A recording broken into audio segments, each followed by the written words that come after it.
ಎಷ್ಟು ಚೆನ್ನಾಗಿ ರಂಗೋಲಿ ಬಿಟ್ಟಿದ್ಯಾ ಇಂದು. ಈ ತರ ಬಣ್ಣ ಬಣ್ಣದ ರಂಗೋಲಿ ನೋಡೋದಕ್ಕೆ ತುಂಬಾ ಖುಷಿ ಆಗ್ತಿದೆ. ನೀನ್ ಹೀಗೆ ದಿನಾ ರಂಗೋಲಿ ಬಿಡೋ ಹಾಗಾಗ್ಲಿ. ನೀ ಹೇಳಿದ್ದು ನಿಜ ಕಣವ. ಹಬ್ಬದ ದಿವಸ ಒಳ್ಳೆ ಮಾತಾಡ್ದೆ. ನಿನ್ನ ಬಾಯಿ ಸಿಹಿಯಾಗ್ಲಿ.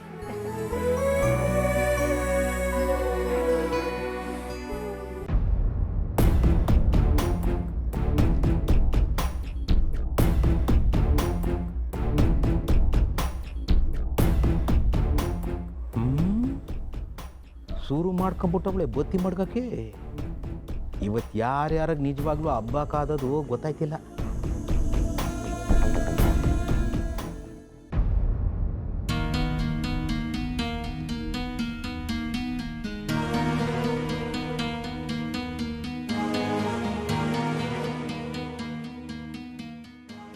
ಅಕ್ಕ, ನಂಗೆ ನಿಜವಾಗ್ಲೂ ತುಂಬ ಹೆದರಿಕೆ ಆಗ್ತಿದೆ. ನೋಡಿದ್ರಲ್ಲ ಮಹೇಶನ್ ಸಿಟ್ಟನ್ನು, ಎಲ್ಲಿ ಯಾವ ಕ್ಷಣದಲ್ಲಿ ನನ್ನ ಮೇಲೆ ಕೂಗಾಡ್ಬಿಡ್ತಾನೋ ಅಂತ ತುಂಬ ಹೆದರಿಕೆ ಆಗ್ತಿದೆ. ಇಂದು ನಾನಿದ್ದೀನಿ, ಧೈರ್ಯವಾಗಿರು. ರಂಗೇಗೌಡರು ಸಿಟ್ಟು ಮಹೇಶನ್ ಚೆನ್ನಾಗಿ ಗೊತ್ತಿದೆ.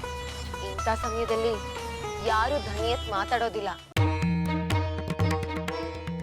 ಅದೇ ಧೈರ್ಯದ ಮೇಲೆ ರಂಗೇಗೌಡರ ಮನಸ್ಸನ್ನ ಗೆಲ್ತಾ ಹೋಗು. ಅವ್ರ ಮೂಲಕ ಮಹೇಶನ ದಾರಿಗೆ ತರ್ಬೋದು. ನಿನ್ ಜೊತೆ ನಾನಿದ್ದೀನಿ.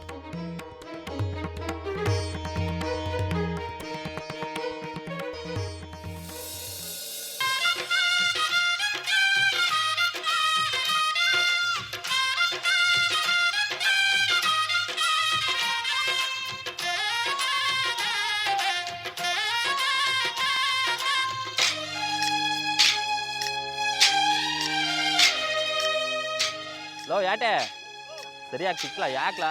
ಅಯ್ಯ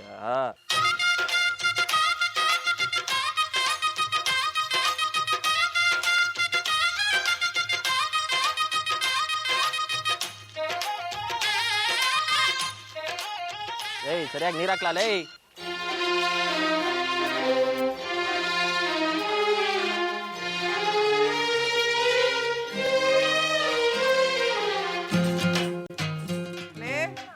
ಯಾಟೆ ಗಿರ್ಗಿಟ್ಲೆ ನಿಂಗ ಮಾದ ಹಸ್ಗಳನ್ನೆಲ್ಲ ಚೆನ್ನಾಗಿ ತೊಳಿರಲ್ಲ.